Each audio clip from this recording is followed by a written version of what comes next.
Vocês já viram que os assassinos em massa tiram a própria vida no final e levam o real motivo junto com eles? Senta aí que eu te conto.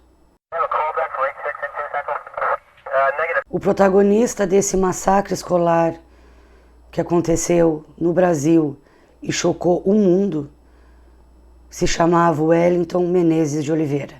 Wellington nasceu em 87, no Rio de Janeiro. Ele foi adotado por uma família que já tinha 5 crianças, quando ele era bebezinho, praticamente recém-nascido. O perfil de Wellington era de uma criança, desde criança, extremamente tranquilo, falava muito pouco, nunca teve atrito com ninguém na escola, na própria família, com amigos. Ele nunca brigou com ninguém.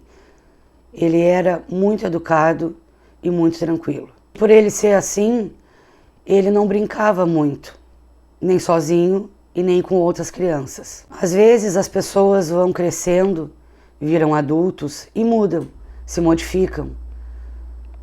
Ele poderia ter ficado mais extrovertido, comunicativo, conforme ele fosse crescendo. Só que isso não aconteceu, piorou. Conforme ele ia crescendo, ele ficava mais recluso, mais sozinho.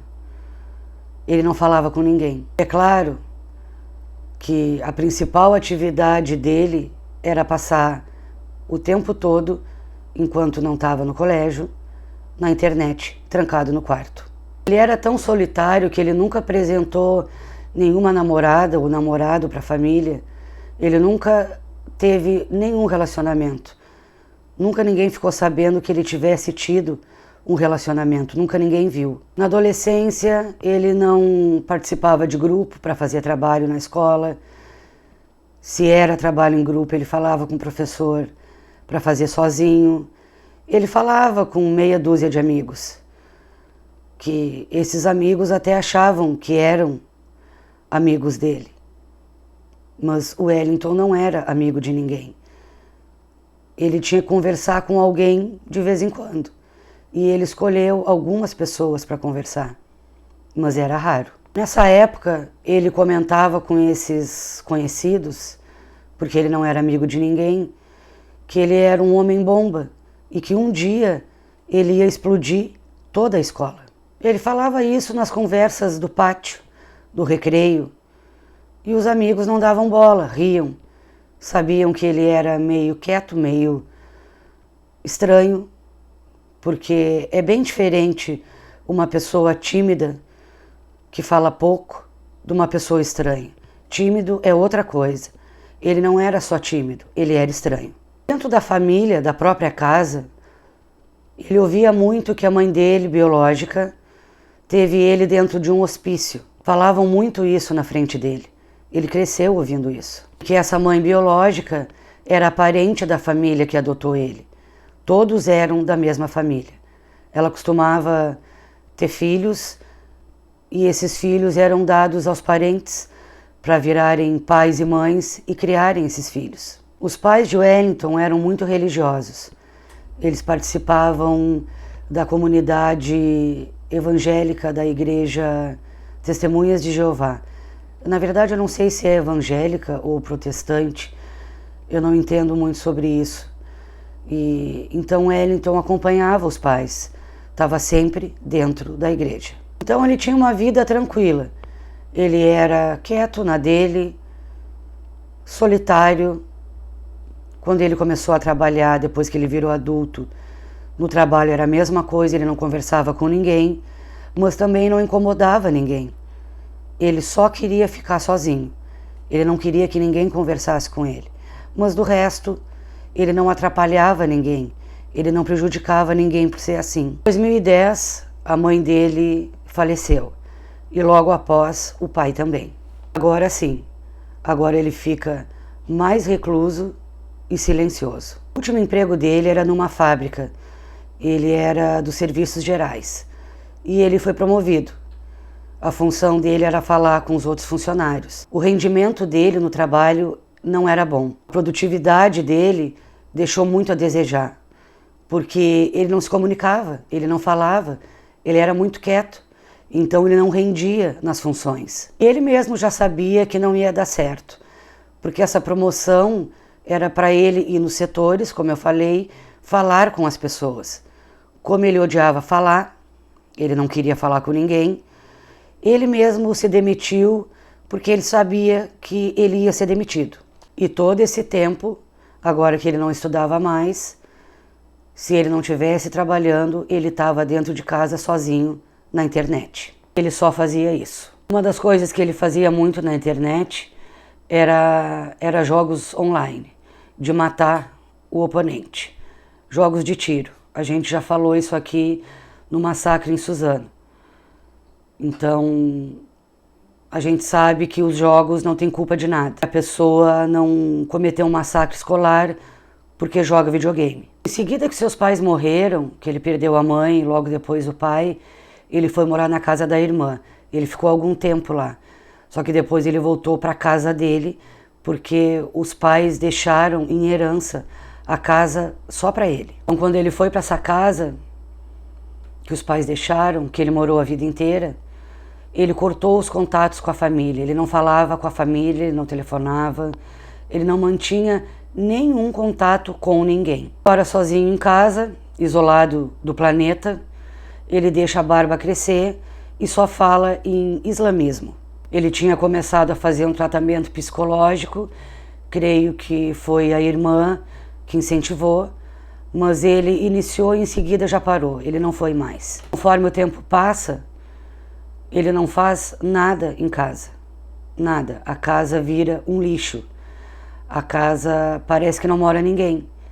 Ele não limpa, ele não corta uma grama, ele não varre um chão, ele não faz nada em casa. O Wellington Menezes de Oliveira, agora com 23 anos, resolve cometer um massacre escolar. Ele escolheu a escola onde ele tinha estudado.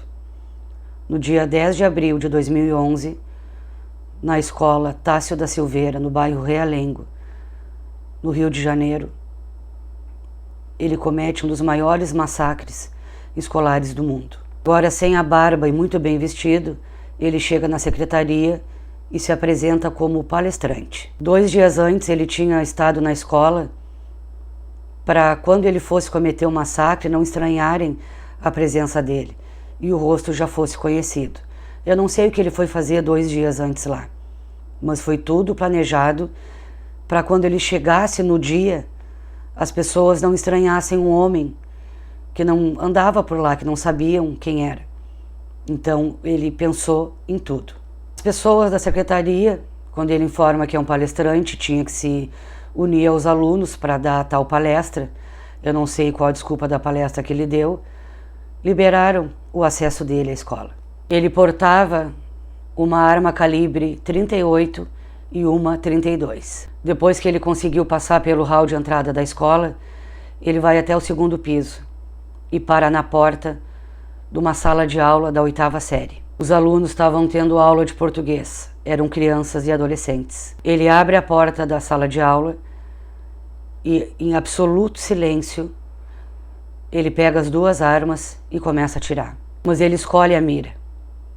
Nos meninos ele atira no braço e na perna, e nas meninas é só na cabeça. As vítimas foram 10 meninas e 2 meninos, entre 13 e 16 anos. Claro que ele tinha um carregador de munição, então ele deu mais de 50 tiros. Esse dia a escola tinha mais de 400 pessoas, entre alunos, funcionários e professores. A mesma coisa que aconteceu no massacre de Suzano, que eu já fiz um vídeo no canal, na verdade foi o primeiro vídeo que eu fiz do canal.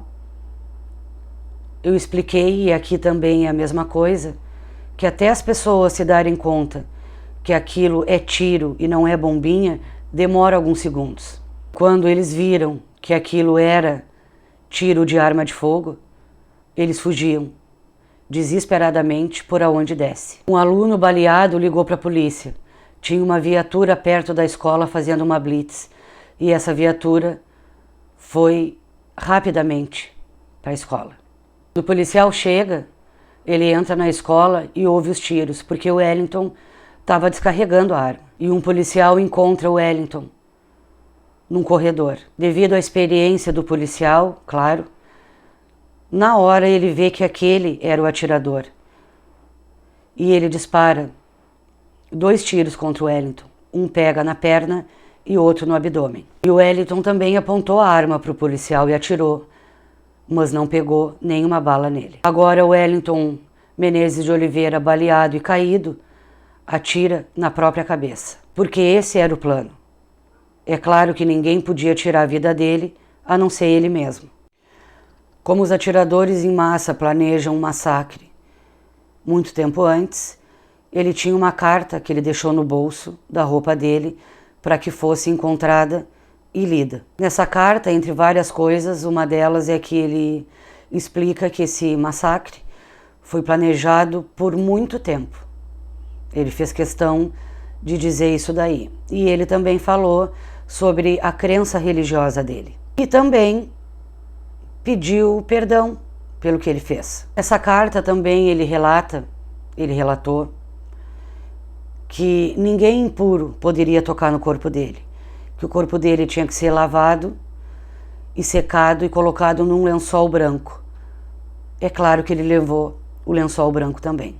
Ele comentou também que a casa dele deveria ser doada para uma ONG que cuidasse de animais abandonados, porque ele era uma pessoa muito boa. Eles são tão lunáticos, eles têm uma mente tão perversa e doentia, que eles pedem perdão pelo que eles fizeram.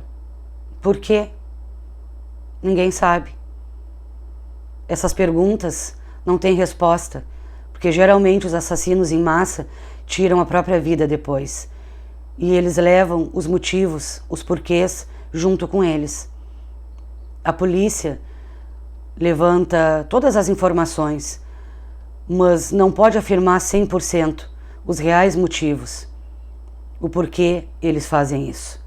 Não existe um laudo psicológico sobre o perfil deles, porque eles não foram entrevistados, eles se mataram. Então os peritos supõem o perfil psicológico que eles têm, mas não podem afirmar. Ele também deixou gravado vários vídeos, porque ele queria que fossem encontrados. Esses vídeos são desconexos, às vezes dá para entender alguma coisa, assim como a carta. São estranhos, às vezes são sem lógica.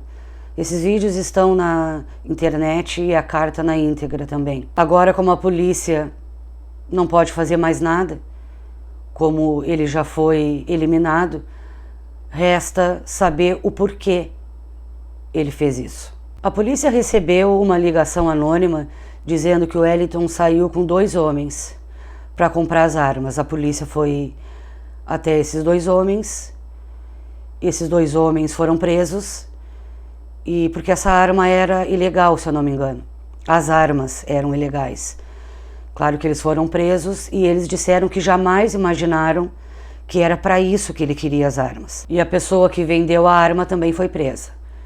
Os 3 foram presos. A polícia então acha que o real motivo pelo massacre foi a doutrina dele, a doutrina religiosa, a crença religiosa dele.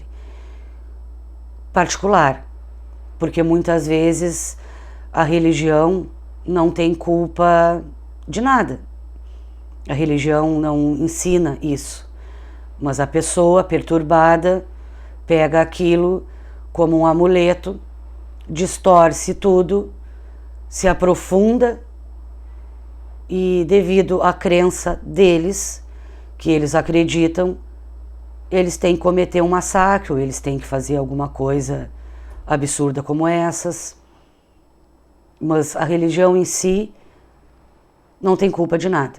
O islamismo é perverso em alguns núcleos, mas pelo que eu saiba não são todos as pessoas islâmicas que matam. Pessoas que matam, assim como Wellington, dentro do islamismo são como eles, pessoas doentes, pessoas neuróticas, e a polícia acredita que ele tenha tido um surto psicótico devido ao estilo de vida que ele tinha, mas isso daí esse estilo de vida desde quando ele nasceu, ele era assim. Alguns amigos disseram que ele sofria bullying na escola porque ele era estranho, como eu falei para vocês. Então, algumas pessoas da área dizem que, somado ao bullying, aos jogos de tiro e à crença religiosa, foi uma bomba que fez com que a cabeça dele bugasse e ele cometesse um massacre escolar. Como a gente já viu aqui em outros casos que eu fiz, não é o bullying que faz alguém matar. Não são os jogos de tiro que fazem alguém matar. Não é a religião que faz alguém matar. Já tem algo pré-existente na pessoa. A pessoa já tem algum transtorno mental ou de conduta. Isso pode ser um gatilho, mas não o motivo real. Já tem alguma coisa ali dentro. Os vídeos que foram encontrados na casa dele sobre terrorismo e essas cartas desconexas, a polícia encontrou também mais delas, mais cartas dentro da casa dele. Ele tinha um arsenal de informação, falando sobre a mesma coisa sempre, mas muito difícil de entender. Só ele entendia. Era estranho a forma como ele escrevia. Não tinha coerência. Ele estudava o Alcorão. Ele sabia muito sobre o Alcorão.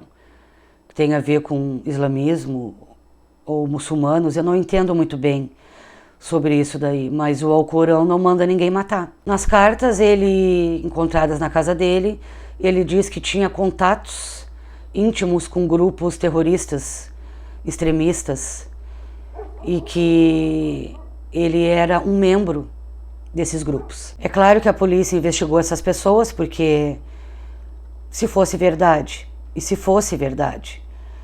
essas pessoas poderiam estar arquitetando outro massacre. Mas ele não tinha contato com ninguém, era tudo mentira e ilusão da cabeça dele. Ele não era membro de nenhum grupo terrorista, era tudo mentira. A polícia diz que ele queria deixar um legado, ele queria ser uma pessoa importante. Ele não era nada, ele não fazia nada, ele não produzia nada, ele não gostava de ninguém, ninguém gostava dele. Então ele inventou isso tudo porque ele queria dizer que fazia parte de algo grandioso. Na verdade, ele não fazia parte de nada. Ele apenas estudava esses assuntos islâmicos, extremistas, porque ele gostava. Alguns especialistas dizem que ele fez isso por misoginia. O que é misoginia? Misoginia é ódio de mulheres. Por isso que ele matou 10 meninas e apenas 2 meninos. Não sei se é porque ele não gostava de mulheres ou as mulheres não gostavam dele, porque ele nunca teve nenhum relacionamento amoroso. Para vocês entenderem um pouquinho sobre os vídeos encontrados na casa dele e as cartas encontradas, ele, resumindo, dá-se a entender que ele queria exterminar as pessoas más. Mas desde quando essas crianças inocentes, que ele nem conhecia, eram pessoas más? Eu não sei por que ele fez isso. Eu acho só porque ele era ruim. E eu já disse para vocês aqui no canal também que às vezes a pessoa não tem transtorno mental, não é nem psicopata, não tem psicopatia, não tem transtorno de borderline, não tem esquizofrenia. A pessoa simplesmente é ruim. Não sei se é o caso dele, talvez ele tenha algum transtorninho, mas eu acho que o real motivo, o maior deles, é porque ele era mau. O que vocês acham? Por que vocês acham que ele fez isso? Porque ele era louco? Ou porque ele era um pouco louco e teve um surto psicótico? Ou porque ele era ruim, mau? Porque geralmente as pessoas assim não gostam de pessoas. E ele só queria ter o prazer de fazer mal a alguém. Qual é a opinião de vocês? Porque, como eu disse, o real motivo foi junto com ele. Mas o que vocês pensam? Esse crime chocou o mundo. Foi um dos maiores massacres escolares da história. E foi aqui no Brasil. Como aqui no Brasil é muito difícil acontecer, nos Estados Unidos é muito comum. Mas aqui é muito difícil, então chocou a população. Todo mundo ficou em pânico, as mães de todo o país tinham medo de mandar os filhos para a escola. O que vocês pensam sobre isso? Coloque nos comentários. Não esquece de te inscrever se não é inscrito e deixar um like para mim. Até o próximo vídeo.